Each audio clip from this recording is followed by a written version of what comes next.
គ្រាន់តែជាអ្នកដទៃគ្មានពាក់ព័ន្ធអ្វីយើងមានពិភពផ្សេងរៀងខ្លួនយើងមានចិត្តខុសគ្នាស្ទើរទាំងអង្គតែរឿងទាំងនោះដែលធ្វើឲ្យយើងមានថ្ងៃនេះយើងព្យាយាមស្វែងយល់គ្នាម្នាក់ម្ដងវេលាកន្លងពួកយើងគឺជាមិនល្អយើងក៏ទុំយើងសាប្រឈមក្រុមរឿងកន្លងខ្ញុំតែងតែផ្សង Together forever អ្នកជាកម្លាំងចិត្ត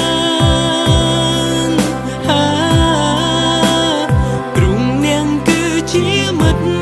យល់ចិត្តខ្ញុំស្វែងរក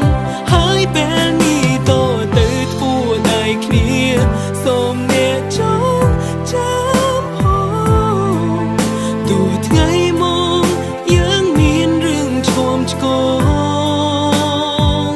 កុំបែកគ្នា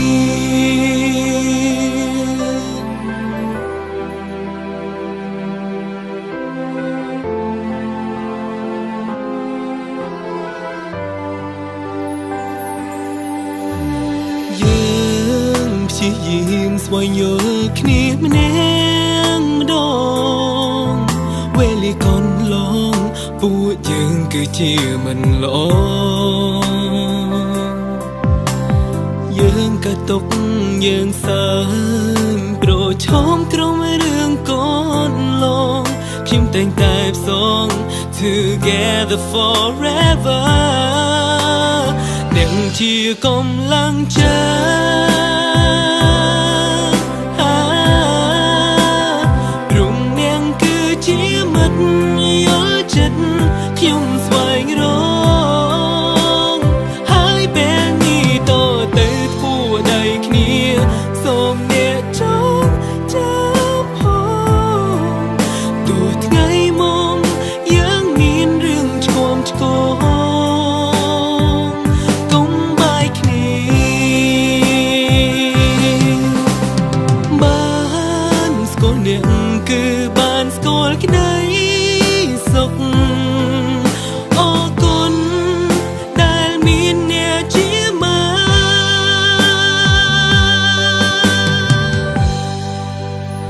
អ្នកជាកម្លាំងចិត្តព្រមអ្នកគឺជាមិត្តយល់ចិត្តខ្ញុំស្វែងរ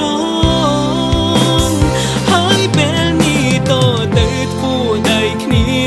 សូមអ្នកចងចាំផងទោះថ្ងៃមកយើងមានរឿងឆ្គមឆ្គងកុំបែកគ្នា